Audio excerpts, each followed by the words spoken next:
L'info écho avec Capital. On commence ce flash par le coup de gueule du jour. Il est poussé par les associations de consommateurs contre le démarchage téléphonique en assurance.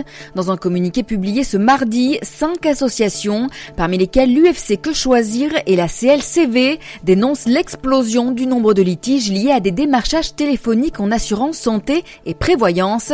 Elles appellent à une interdiction de cette pratique commerciale pour la vente de contrats d'assurance.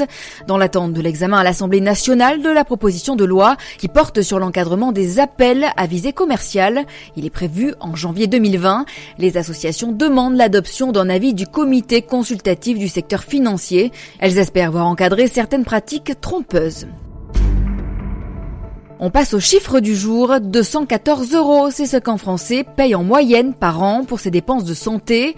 On parle de ce qui lui reste à charge après les remboursements de la sécurité sociale ainsi que de sa mutuelle. Selon les derniers chiffres du ministère de la Santé, la dépense moyenne de santé par habitant s'est élevée en 2018 à 3 037 €, dont seulement 214 € restent à la charge de l'assuré. Cet effort financier a représenté en moyenne 1% du revenu disponible des ménages, un montant à nuancer car plus on avance en âge, plus les frais de santé peuvent être élevés.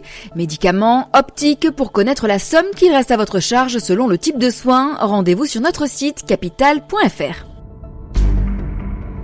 L'info pratique Capital concerne l'investissement dans le vin. Alors que les foires au vin battent leur plein, pourquoi ne pas constituer votre propre cave en investissant dans de belles bouteilles? Mais attention, pour cela il faut de la patience et s'y connaître un minimum. Parmi les règles à suivre, pensez à acheter des bouteilles de différents millésimes et surtout à vous fournir auprès de différents domaines. Vous pouvez ainsi vous faire accompagner par des acteurs spécialisés qui vont vous aider à gérer vos investissements. Pour éviter les arnaques, vérifiez que ces derniers aient obtenu un agrément de l'AMF à l'image des 3 intermédiaires listés par capital.fr. Et on termine par Nivea qui s'attaque au marché des peaux tatouées. Baptisée Skin Stories, cette nouvelle marque sera commercialisée dès la fin du mois de septembre. Elle proposera ainsi un baume réparateur pour les nouveaux tatouages, un stick de protection solaire et une lotion corporelle quotidienne.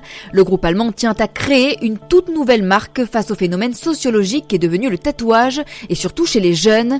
En effet, comme le rapporte le Figaro, 1 Allemand sur 5 est tatoué, une proportion en perpétuelle hausse qui approche les 50% chez les femmes de 25 à 34 ans. Objectif pour Nivea, reconquérir les consommateurs jeunes. C'était l'info écho avec Capital.